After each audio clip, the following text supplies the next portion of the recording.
நீங்க Samsung mobile use பண்றீங்கன்னா உங்க போன்ல கேலக்ஸி ஸ்டோர் இருக்கும். இதை பார்த்துட்டு நிறைய பேர் ஸ்பை ஆப், பிளாட்வேர், இது ஒரு தேவையில்லாத ஆணி அப்படிங்கிற மாதிரி பல பேர் பல விதமா பதிவு பண்றாங்க. என்னுடைய பார்வையில இந்த கேலக்ஸி ஸ்டோர்ல இருந்து வரக்கூடிய ஆப்ஸை சாம்சங் காரன் தன்னுடைய நாக்ஸ் செக்யூரிட்டி ஃபீச்சரை பயன்படுத்தி ஒவ்வொரு ஆப்பையும் போனுக்கு அனுமதிக்கிறான். அது மட்டும் இல்ல, சாம்சங்கோட camera, gallery app, note app, messages app, இதுக்கெல்லாம் அப்டேட் எங்கிருந்து வருது? இந்த கேலக்ஸி ஸ்டோர்ல இருந்தா வருது. அப்போ இதை நம்ம தவிர்க்க முடியாது. எப்படி கூகுளுக்கு பிளே ஸ்டோரோ, எப்படி ஆப்பிளுக்கு ஆப் ஸ்டோரோ, அதே மாதிரி சாம்சங் காரனுக்கு இந்த கேலக்ஸி ஸ்டோர் வந்து சொந்த கடை அப்படின்னு சொல்லலாம். அது மட்டும் இல்ல, இந்த கேலக்ஸி ஸ்டோர்ல ஒரு சிறப்பான ஒரு ஆப் இருக்கு. நம்ம போனை கஸ்டமைஸ் பண்ணக்கூடிய ஒரு ஆப். அதுக்கு பேர் தான் குட் லாக். இது நீங்க பிளே ஸ்டோர்ல போனாலும் கிடைக்காது, கேலக்ஸி ஸ்டோர்ல மட்டும்தான் கிடைக்கும். அதையும் நீங்க தெரிஞ்சு வச்சுக்கோங்க. அது மட்டும் இல்ல, நிறைய பேருக்கு ஒரு சந்தேகம் இருக்கு. இந்த கேலக்ஸி ஸ்டோர் வந்து போனோட பேக்ரவுண்ட்ல உட்காந்துக்கிட்டு நம்ம போனோட பேட்டரியை யூஸ் பண்றதும் டேட்டாவை யூஸ் பண்றதுமா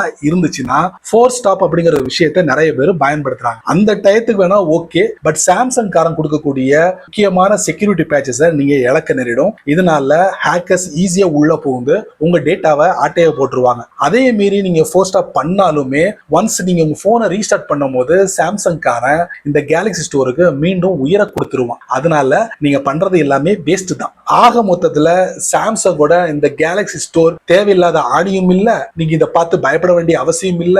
மொத்தத்துல உங்க போனோட ஒரு பாடி கார்டு அப்படின்னு சொல்லலாம் இந்த கேலக்ஸி ஸ்டோர். சோ இந்த மாதிரி சின்ன சின்ன விஷயங்கள் நிறைய தெரிஞ்சுக்கணும் ஆசைப்பட்டீங்கன்னா வழக்கம் போல நம்ம சேனலை ஃபாலோ பண்ணுங்க.